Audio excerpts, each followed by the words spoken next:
Mini episode 1626 of the FDH Lounge is brought to you by Sportsology, delivering unconventional columns and webcasts about sports, TV, music, movies, and more. Follow them on the web at sportsology.com. The FDH Lounge. You want to schedule your life around it. A long time ago, on a gloomy, wet Cleveland spring night, two men stand alone amidst the late-night drizzle.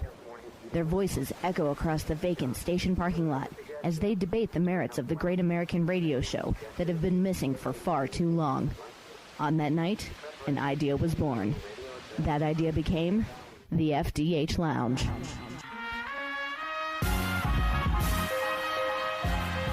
Welcome to the FDH Lounge. Hello, everyone. Welcome to FDH Lounge Mini Episode 1626. This is FDH Managing Partner Rick Morris here with one of our favorite FDH Lounge dignitaries, my good pal, 10-time author and Sportsology proprietor, Russ Cohen.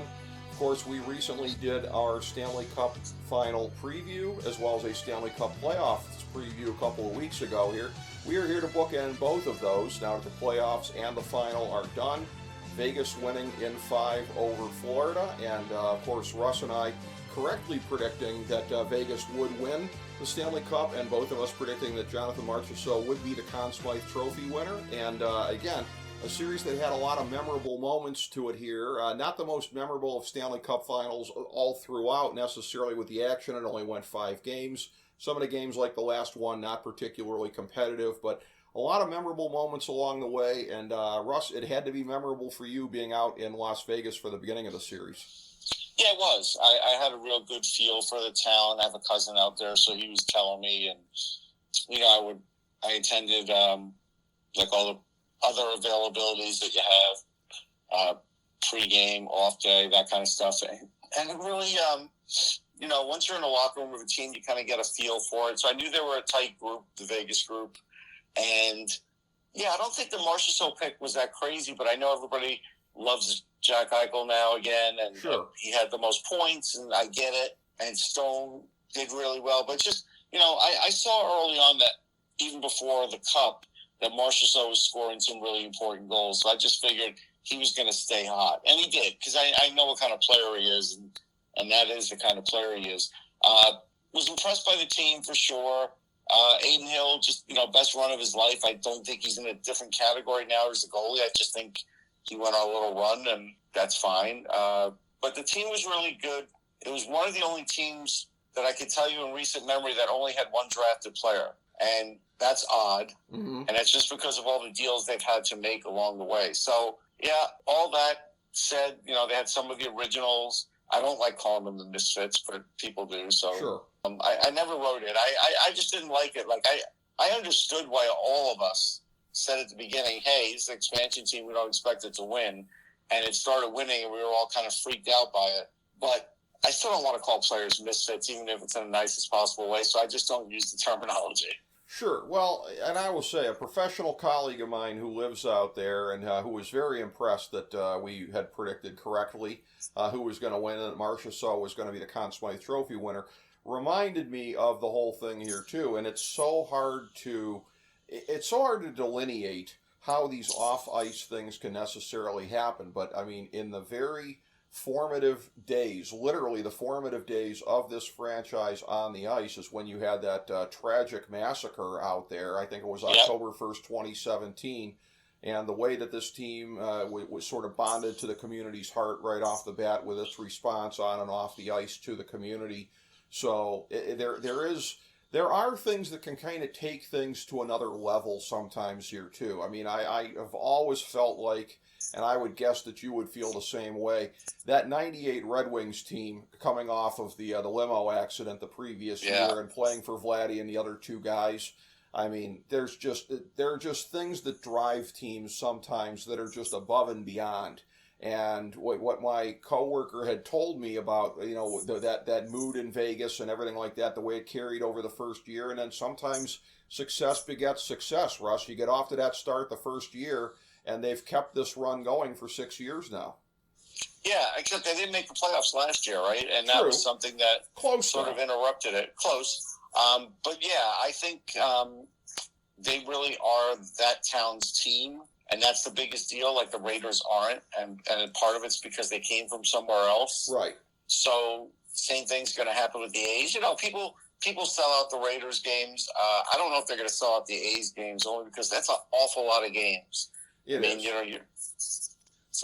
That I think is going to be a tougher thing to do. But as far as the Golden Knights go, that's their team, man. That's the one that they're going to first. Yeah. And the fact that they won now, they're completely solidified. Even if they go through a retooling at some point, which they probably will in the next couple of years, they're in good standing with the fans. These fans now have a lot of memories, a lot to look forward to, a lot to look back on.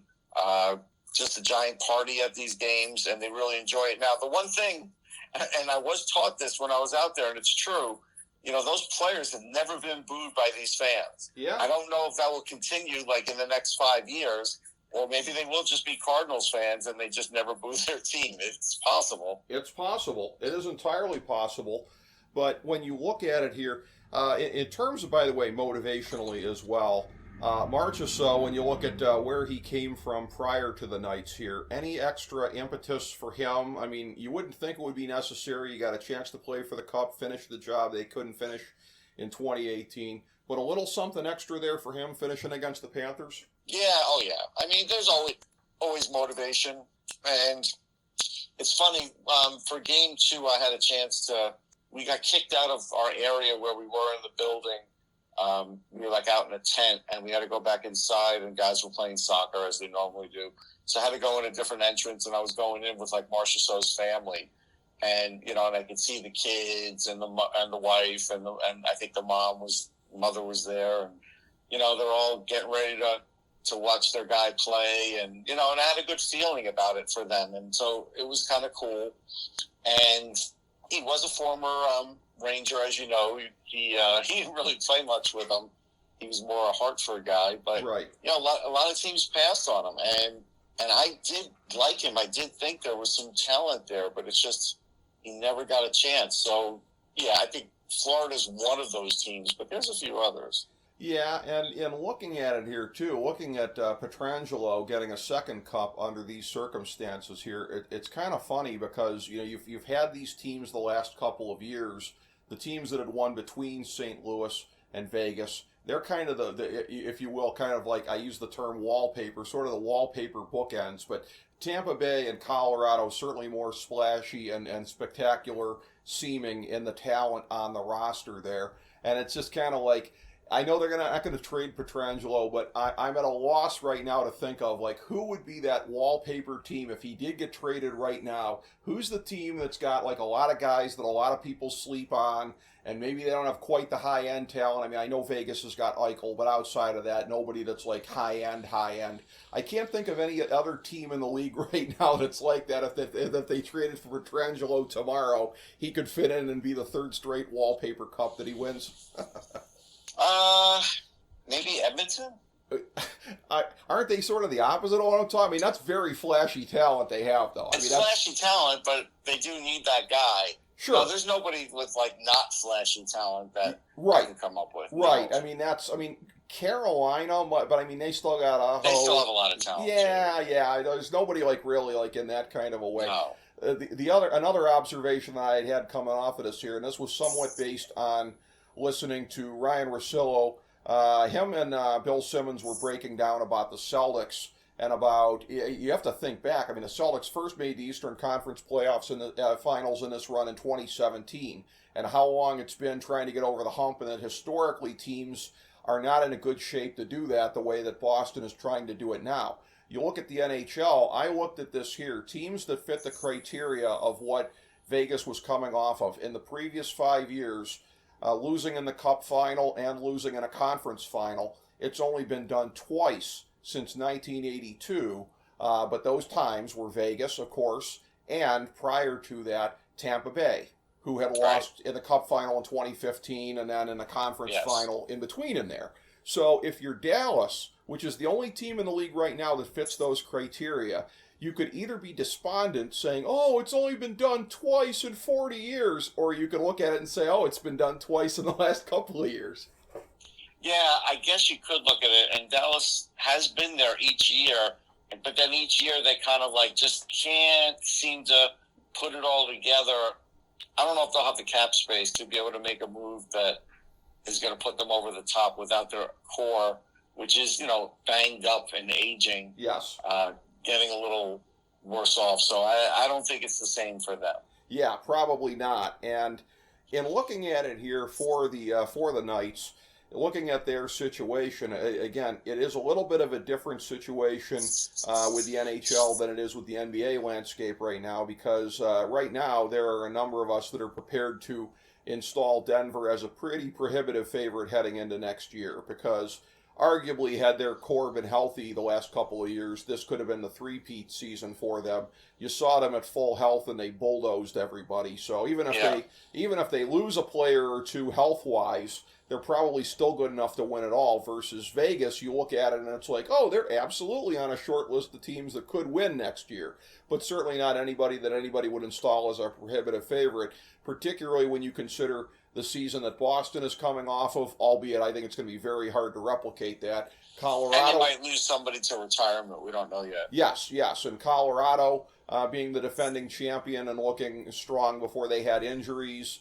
Tampa Bay, which might be actually a little bit paradoxically refreshed from not having a deep playoff run this year. So, I mean, if you're Vegas, I mean, you're one of a number of teams that are very good going into next year, but certainly not standing astride the sport heading into next year the way that Denver is. No, the odd thing is they did it with like their fourth goalie in Aiden Hill, and next year they'll have Logan Thompson back and Robin Leonard. Remember they went out and got him too. Yeah. So that's the thing. You can make the argument that they'll be in better shape that way. So they're going to be in the mix. They'll be in the mix. I don't think they're going to lose too much in the offseason. I don't think they can add much, but I don't think they're in bad shape. Well, they're going to lose money for Kessel and Quick, and basically some money that was unproductive. So, I mean, you've got some of that coming off the cap. But, yeah, I mean, listen, if they have enough to re-sign Aiden Hill, I think they'll probably count their blessings right now. Is it a possibility of re-signing Aiden Hill and maybe moving a goalie? Because there are certainly enough teams out in the league that need a goalie right now. Yeah, they could move Leonard, I guess, if they were to eat some salary. Maybe that's the way they're going to go and go with Thompson and Hill. That's possible. Because, Thompson really would have, when I guess it was his groin, got hurt that second time, he was playing really well. Right. And they were going to go with him for sure. Right. And then they were lucky that Hill just did what he did. So, yeah, I could see them doing that if they can get a buyer for Leonard. Yes, if possible, like you said. They probably got to eat something in return, but they might be willing to do that. This is a thing where I do know, just sample size of just a few people talking to him during the final, they were the folks who kind of sympathized with my point of view on this. That some of the chippiness that came in here, and the perception, at least on my part, of Tkachuk being targeted the way that he was. Anything in the way of dirty play by Vegas to help expedite this outcome that you're prepared to label? No, I don't think there was any real dirty play per se. I mean, honestly, I think Florida was more the initiators of it. And then when they did it, Vegas just gave it to them back twofold, right? I think Vegas was willing to play their game to try and win the Stanley Cup and probably knew they could do it. And Florida kind of figured, we're going to have to really dirty this up to try and win the Cup. And so when they did that, they got pounded and, they just fell apart. They just didn't have enough. And, by that last game, they just fell apart. So I think Vegas was prepared to play that. And that's why you saw Keaton Colasar in the lineup. But they weren't the real initiators of it. Now, what they were the initiators of was just hard play and good defense and a lot of that. And there's always dirty hits in every game. So, right. Yeah, there always is. And in looking at this here at the end, I mean, you knew it was going to be a spectacle, having the Cup awarded in Vegas with any of the special touches that come with that. And very, very clear from watching as the Conn Smythe is being awarded and the Stanley Cup is being awarded, very clear, shining through the TV, the utter joy of Gary Bettman. Like, best day ever for him, right? A Sun Belt team wins the Cup, Vegas no less. He's not getting booed handing out the Cup for the first time in 30 years. I mean, that guy was having one of the best days of his life. That's true. Normally he's got that heel thing going and he likes it. And he didn't have to do it this time. It is really odd. But, no, you're right. I mean, he's never going to do that with Arizona, though. So let's be realistic. That's right. That's right. But yeah. Look, the Sun Belt. I'm not against the Sun Belt. There's so many of these hockey purists that are, but I'm not. I mean, a lot of these. I've been down to Carolina and covered the Cup there. I've covered the Cup twice in Tampa. I mean, these are good markets now, and so I don't have any qualms about it. Is Florida a great market? No, it showed a little better in the playoffs, but it's still not a great market. And Arizona's not a great market, but there's been some really good ones that they added, so I'm not going to kill them. Sunbelt markets, I mean, and I can't think of one of them that doesn't live up to what I'm about to say right now. I mean, they're good if the team's good. I mean, if when they got a winner, hey, there's nothing wrong with it, whatever. When the team is down and out, then it becomes a reminder of why hockey can be a little bit challenging in the South. So it's the only thing I'll say is I don't think Tampa ever was that way, because Tampa played like a horrible stadium before they got to play. They played in the Thunderdome, and so I think things just got better naturally there. Mm-hmm. And I don't think they only have fans because they're good. Carolina, we saw when they were bad, they didn't have a good fan base. We know that. Right. Now, we don't know if they went back to being bad, what would happen. But I think they're pretty solidified at this point. So I think I'm going to say it's 50-50 on that one. It really does depend on the area. Well, and here is something to plug here for folks to stay tuned for. So in our upcoming Pro Hockey Draftology 2023, soon to be available on the main page at fantasydrafthelp.com and available through Sportsology. Powered, of course, the backbone of it being Russ's work with his scouting and his columns of the last couple of months here, that being the backbone of it. I have a couple of just columns that I'm dropping in there myself, and one of them is going to be, I actually went inside the numbers on this whole, the last 30 years, Sunbelt versus Canada. Like, obviously, Sunbelt, 9, Canada 0 on the Cups. But then, here's the thing. Yeah, people in Canada could have figured that one out in a minute. Well, but here's the thing, though, and I'm just going to tease this out here. It gets uglier when you factor in how many times a Sunbelt team has been to the finals versus a Canadian team. And it gets uglier still when you factor in how many times a Sunbelt team has been to the conference finals versus a Canadian team. So it's like that's just the tip of the iceberg, Russ. Just the Canadian teams have not been getting deep at all here, much less hoisting the cup. And some of that comes from teams like Toronto being underachievers over the years, obviously, but there are other factors. There's one other thing, and I tease this out to you off air. This is a little editorial type column that I'm putting in there. I don't necessarily expect you to agree with me on this, but what I'm an advocate of right now that you're back to 32 teams, I don't like the divisional playoff thing. Do it like the NBA does, 1 through 8. I don't get what's so sacrosanct about the divisional rivalries here. Is it that we need to protect the territorial integrity? Look at the repeat series we've had the last couple of years. Edmonton, LA, Tampa Bay, Toronto. What is so sacrosanct geographically about that just because they're in the same division, right? Open it up 1 through 8. You wouldn't have you wouldn't have these Milwaukee-Miami series in the NBA that have been memorable the last couple of years if you did it. You wouldn't have had all these Detroit-Colorado series if it was divisional playoffs. I say free it, Russ Cohen. Open it up 1 through 8. I knew you wouldn't agree with me. No, it's an easy take. I know people who have been trying to sell this for a while. Okay. Here's the issue. The issue is the NHL wants to be super relevant in those early rounds of the playoffs. Okay. And the only way they're going to do that is with this format, which has amazing first-round matchups. And you have to admit, they're amazing first-round matchups. Like Rangers-Devils was a must-see matchup. I mean, you don't get that without this format. So no, I'm not buying it. I don't care how many times the Leafs are going to lose to the same team. Just beat the team. Be better. Like, that's my answer. And it's not always going to be the answer that by the time the cup comes around, it's not as good. I don't believe that. Now, this one could have been a little more competitive, but there were some really good games. I think the thing that remains the same is, the sacrifice of these players just to get through the season is incredible. And now at least Vegas won, so if they have to start out the first month or so without some players, they could live with it. But Florida is going to be without Kachuk, and they're going to be without Gudis maybe, and a couple of players early on next year, and that's going to hurt them.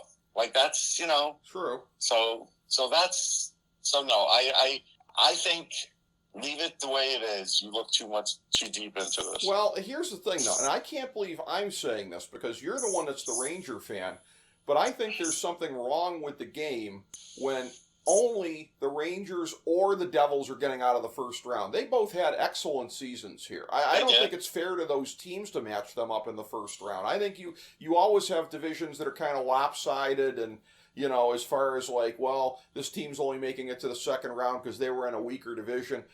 Both of those teams caught like a heinously bad first round matchup. That's a matchup that at minimum should have been in the second round, I feel like. I don't think your Rangers should have had that matchup in the first round, Russ. I mean, no, I disagree. I mean, when you're watching, I don't know, the WWE Elimination Chamber, did you ever think that, wow, that guy shouldn't be there? He doesn't belong there.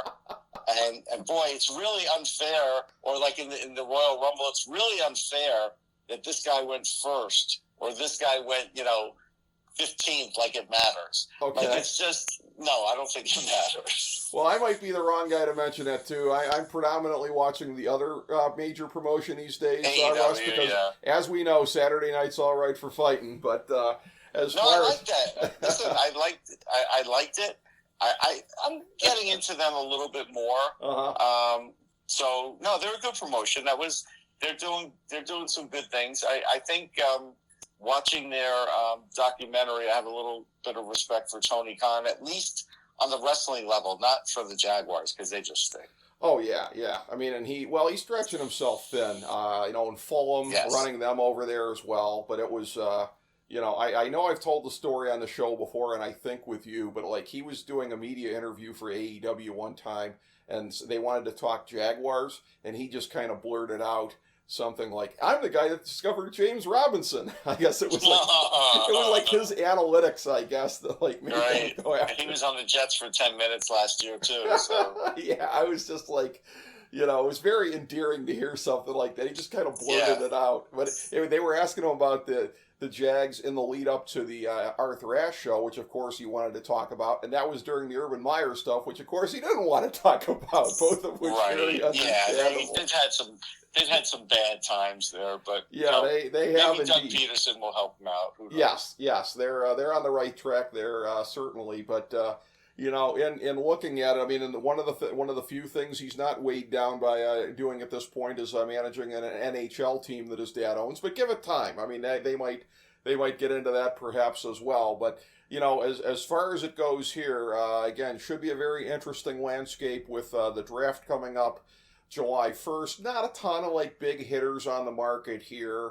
A lot of names, a lot of guys who've had Cup experience, great Cup experience, but as far as what they can give you right now, not a whole lot of movement. There's going to be a lot of goalies, though. All of a sudden, goalies are being shopped. So, Connor Hellebuck, John Gibson, those are pretty big names. Yeah, they are, and they should be in a position to make some coin. I mean, Hellebuck would want to play for your Red Wings, but I don't know if they're going to do that since they have Husso signed and Sebastian Cossa down the road. But who knows? You never know. Yeah, although I mean, I got to tell you though, I'm at the point now where I'm kind of like, and I know that it all depends on what specific year it is, right? Like July 1st, a lot of years like this year, there's not a lot of big guys available, but like. I'm old enough to remember when we were making serious noise on July 1st and the days afterwards, and it's just like, aren't we back at that point yet here? Like, can't we just go get the pieces we need? I mean, I know the cap situation is still kind of screwed, in terms of what the former guy left behind, but, there were things too, like, they're in good shape. I think Detroit's in good shape cap-wise, and honestly, they were, sort of at least in the hunt, quote unquote, last year. So, if they do just a little bit better, I think they could be right there. I think this year or next is when they are going to actually make a splash in the free agent market. So, look out for that. Well, and in my early predictions for next year, I'm predicating it on that expectation. I do believe it's going to happen, but it's a thing where I do look at it in terms of some of the signings that were made last off season and some of the money that was allocated, and it was just like I wish maybe some of that had been held back a little more so for some impact guys, but. Again, it does take impact guys in this league because, again, I don't think it's a coincidence. Yes. Vegas gets over the top once they've got Jack Eichel, and, he's starting to kind of come into his own here at this point. Yeah, certainly. Pietrangelo and Jack Eichel were the two big pieces. They were. And Pietrangelo being a guy that, again, as far as, anchoring a blue line that can help get you over the top here. And, him and Martinez with the Cup experience in L.A. Yeah, Martinez has got 3 Cups. I mean, I spoke to him in the locker room, and I was very impressed just the way he was after, game 1, I think it was. Or maybe it was game 2. And I wrote about him on Sportsology because I was like, and this Alec Martinez, he's the same guy that beat the Rangers with an overtime goal. He got another big goal in this Cup. He's a really, I was thinking that when they got him, he was on the back 9, but he still gave him enough. And he's one of those guys you sort of have to have on the team. Yeah, exactly. And again, and this core, I mean, it's a veteran core. There's a lot of guys late 20s, early 30s, but I mean, so that's the kind of thing where, but then again, your best player and probably by a decent margin is Eichel, and he's younger than that. So I mean, that's the kind of thing that gives you hope for their window looking forward.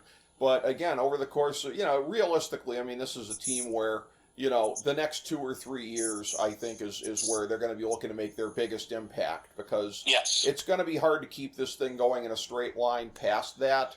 There's probably going to have to be some kind of rejiggering done at a certain point here as guys are getting older.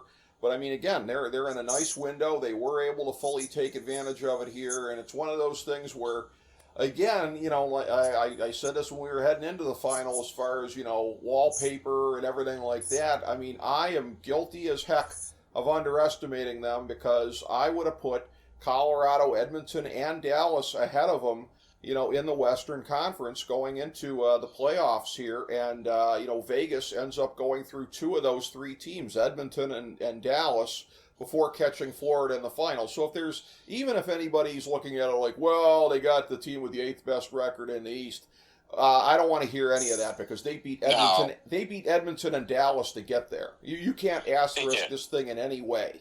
I mean, they beat 2 of the 3 teams in the West that I would have had ahead of them, and I think a decent number of people might have had ahead of them. But this is the kind of team that, again, it just. They can be a little bit kind of easy to take for granted because, the talent that's there is not as flashy by and large. But, man, they just kind of keep coming at you. And the cohesiveness and everything like that, the veteran leadership of a guy like Martinez that you were talking about there's something to be said for that, of having the energy in the locker room of a guy who's been there before and been successful. So, the assembling of this whole thing here, what can I say but chef's kiss? Because as far as putting together a Cup winner, it was just a perfect jigsaw puzzle top to bottom, it looks like. Yeah, and look, the biggest thing was they took the gamble with Eichel and they won. With the whole neck thing, that was unknown. And so they had the guts, and sometimes you have to have the guts, and they did. So full credit, full credit, like you said, on their run. It did take me a little while to believe in them because they did have Adin Hill in net. Yeah. And then I saw that Adin Hill was not going to, turn back into the Adin Hill that we'd seen in previous years, that this guy was fully confident and they were on a roll. So, but, sometimes it takes a little while to buy into that. And it took me a little while. That's perfectly understandable. Yeah, I mean, you're wanting to see a longer track record than that if you're going to fully believe. But then again, it was a lot easier to believe going into the final because you got Bobrovsky on the other side, who himself was going through this miracle renaissance this spring. Yes. So, when you've got a guy on the other end of the ice where you can believe in them looking at what they're doing here, or you can not believe in them. And I picked Florida most of the way through, so then I really switched. But I just went with, what I thought I was seeing, and I happened to be right. But, yeah, Florida, all props to them. They got hot at the right time. They really, did not have a good first half. They were garbage for a lot of the season, but Yeah. they did what they needed to do.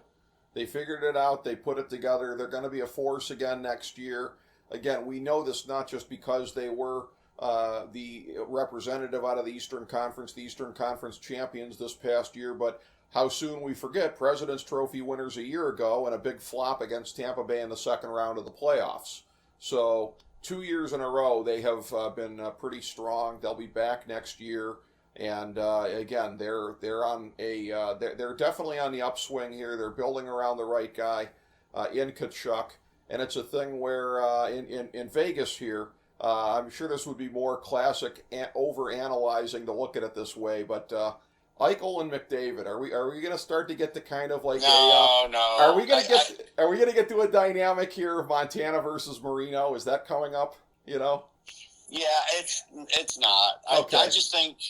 Look, it's just circumstance that Eichel happened to win a cup before McDavid, but Okay. I don't think there's a thing here. Okay, all right. Well, it'll be interesting, and there wasn't a whole lot that I saw in the media. Others might have seen it, but I didn't see a whole lot of coverage in that series that they had. There wasn't a whole lot of necessarily focus that I picked up on as far as that goes. But yeah, it will be interesting to see. One wonders what this will do as far as lighting an even bigger fire under McDavid coming into next year to see the guy going number 2 lift one before he does. But, certainly Vegas, I mean, listen, I thought Edmonton would get past them, but I was not in a million years going to tell you Edmonton was a more complete team than Vegas. Right. More high-end talent, to be sure, but not more of a complete team. And in the end here, the complete team does it. And that's kind of what I said coming into the final here, is that, like, a grinder, working class kind of a team stylistically. They just happen to play in Las Vegas, but it's the team with the heart of like a grinder that gets it done in the end here. And, they just really, exemplified what can be done with, hard work, the right attitude, cohesiveness.